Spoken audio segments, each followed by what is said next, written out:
and that's why mirrorless is right for me. I think that this is an excellent lens. Hello everyone and welcome back to my channel. My name is Emma and professionally I'm a software developer, but in my free time I love landscape photography and making related videos here on YouTube. As some of you may know, last year I made the switch from a DSLR, admittedly a pretty entry-level one, to a mirrorless camera. And today I wanted to talk about some of the advantages of mirrorless cameras over the DSLR and why I really like mirrorless cameras. Now, this isn't to bash on the DSLR, obviously it still has its place in the world and everyone should use whatever works best for them. But for me, that is mirrorless, and today I want to talk about the primary way that mirrorless cameras help me to take better photos faster. The main difference between a mirrorless camera and a DSLR is that with a mirrorless camera, you can see what the finished photo will look like live on the screen or viewfinder before you take the photo. Whereas on a DSLR, there's a mirror in the camera which redirects the light through the viewfinder instead of hitting the sensor, so that you see the light that is coming into the camera directly and not necessarily what the camera is going to do with it. In the past, the DSLR's viewfinder method was always considered an advantage because you were actually seeing exactly what the camera is seeing and the light itself, rather than some poor electronic representation of it. But are you really? And just how bad is that electronic representation these days? I mean, when you look through the viewfinder of a DSLR, you are seeing the light that will hit the sensor. And so if you want the best representation of the light coming into your camera, then a DSLR is the way to go.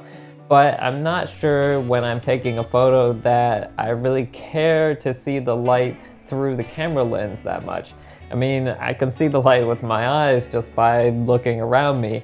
What I want to see is what the camera is going to do with that light and what the photo will actually look like after the aperture, shutter speed, ISO, and whatever processing the camera is going to do have been applied. And that's what you get with a mirrorless camera. Mirrorless cameras apply your settings to the photo on the screen so that what you see is what you get. Sure, to get that, you have to give up a traditional viewfinder for an electronic one, but electronic viewfinders these days are actually really good.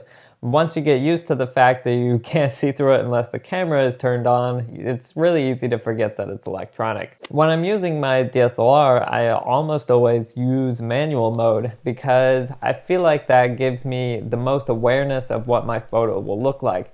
But then, even with that, I take a lot of test photos, view them on the screen, make some adjustments to the settings, and try again. It's a good thing that I'm not shooting with film. With mirrorless though, I don't need to do that. I play back my photos a lot just to make sure that they look good, but there's no need to do that with every shot because I have a pretty good idea what the photo looks like before actually pressing the shutter. Just by being able to see a preview of the processed photo on the screen, I save all that time of taking, reviewing, and deleting test photos. There's no need to fire off a photo to see if I like it or to change a setting. I can just make adjustments until everything looks right on the screen and then press the shutter.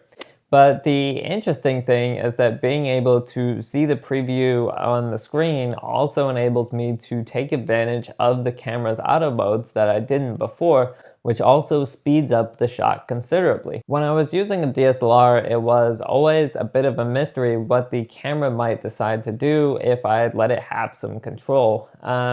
By using, for example, the aperture priority mode. It could be great, it could be terrible, and I wouldn't know until I took the photo and looked at it. Then I might need to change the exposure compensation, take another test photo, and so on. Plus, unless the camera was perfectly still and nothing changed, it might meter a little bit differently next time without me even changing anything.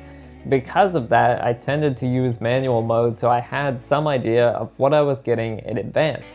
But on a mirrorless camera, you can see what the aperture priority mode is going to do and make sure that you like it immediately. If it doesn't look right, I can adjust the exposure compensation until it does without needing to take any test photos, so that I can focus on fine-tuning the exposure and getting the shot.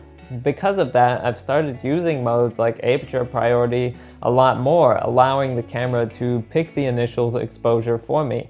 I'm still in control even without changing modes, because I can use that exposure compensation as needed to make adjustments.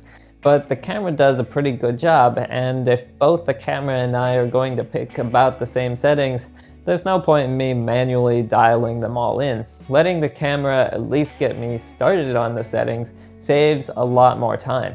So for me and my photography, this is how using a mirrorless camera helps me to take better photos faster. The live preview on the screen and in the viewfinder give me a better idea of what the camera is doing and what my final photo will look like before ever pressing the shutter, so that I can get exactly what I want very quickly.